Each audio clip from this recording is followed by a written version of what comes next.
Little YouTube friends, کیسے ہیں آپ؟ امید کرتی ہوں کہ سب ٹھیک ہوں گے۔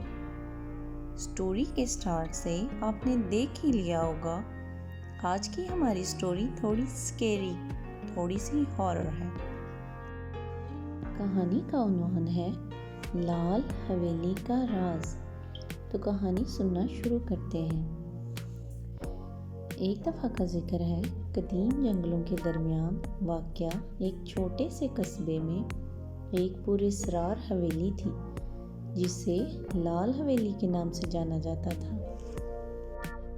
قصبے کے تمام لوگ اکٹھے ہو کر اس حویلی کی پراسراریت کے بارے میں باتیں کر رہے تھے کہ شام ہوتے ہی اس میں سناٹا چھا جاتا ہے،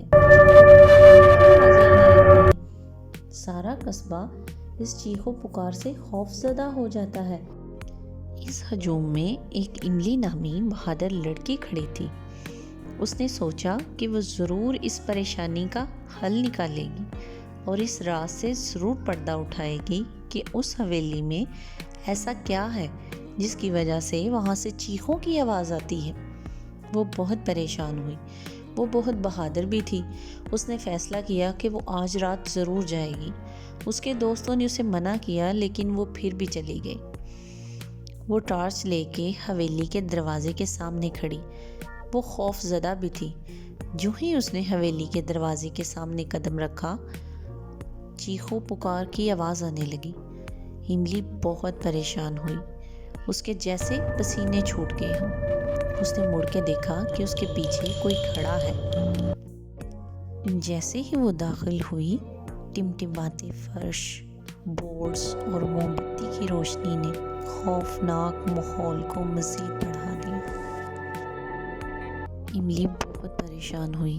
ایک دفعہ اس نے سوچا کہ اس کو نہیں آنا چاہیے تھا۔ خوف سے اس کے پسینے چھوٹ گئے۔ پھر اچانک وہ آگے بڑھی۔ اس نے دیکھا کہ ایک کھلونوں کا کمرہ جو کھلونوں سے بھرا پڑا ہوا ہے اور بہت خوبصورت بچوں کی تصویریں لگی ہوئی ہیں۔ اس نے سوچا کہ یہ تو لگتا ہے کہ پہلے ادھر کوئی گھر آباد تھا اور بہت خوشحال فیملی تھی اور بہت سکون اور امن سے رہتے تھے، لیکن اب یہاں اتنی ہولناک آوازیں کیوں آتی ہیں؟ اس نے کہا کہ میں ضرور اس بات کی کھوج لگاؤں گی۔ اس نے کہا کہ وہ پورے گھر کی تلاشی لے گی۔ جیسے ہی وہ سیڑھیوں کی طرف گئی، اس کو ہولناک چیخوں کی آوازیں آنے لگی۔ وہ بہت ڈر گئی اور سہم گئی۔ اس آواز سے ساتھ ہی ایک لائبریری میں چلی گئی۔ کیا دیکھتی ہے کہ لائبریری کے ٹیبل پر کچھ خطوط پڑے ہیں جن کو وہ پڑھنے لگی۔ جیسے ہی اس نے خطوط کو کھولا، پڑھنا شروع کیا تو ایک طنزیہ اور بے چین اور خوفناک شخصیت اس کے سامنے آ گئی اور املی بہت پریشان ہوئی۔ اس نے کہا کہ تم کون ہو اور اس قدر پریشان کیوں ہو اور اتنا چیخو پکار کیوں کرتی ہو؟ تو اس نے بتایا کہ میں بھی تمہاری طرح ایک خوشحال خاندان میں رہتی تھی۔ میرے بھی 3 بچے تھے۔ ہم ہنسی خوشی زندگی گزار رہے تھے۔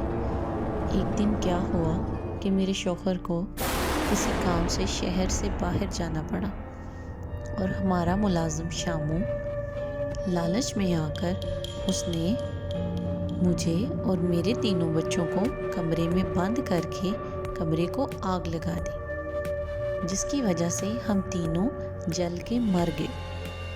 اس وجہ سے میری روح آج تک اس طرح بے چین بھٹک رہی ہے کہ ہمیں انصاف نہیں ملا۔ تم مجھے انصاف دلاؤ گی؟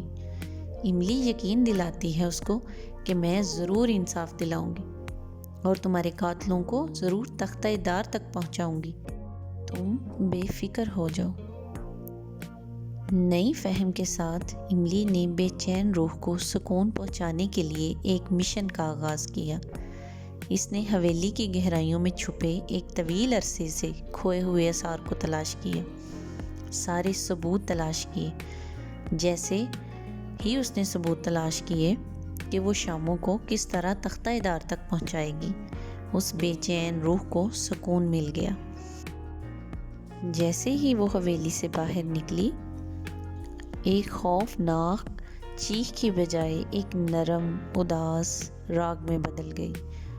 املی نے قصبے کے ایک طویل عرصے سے جاری تناؤ کی رہائی کو محسوس کیا۔ جب حویلی خاموش کھڑی تھی، اس کے راز املی کی ہمت اور ہمدردی سے کھلے۔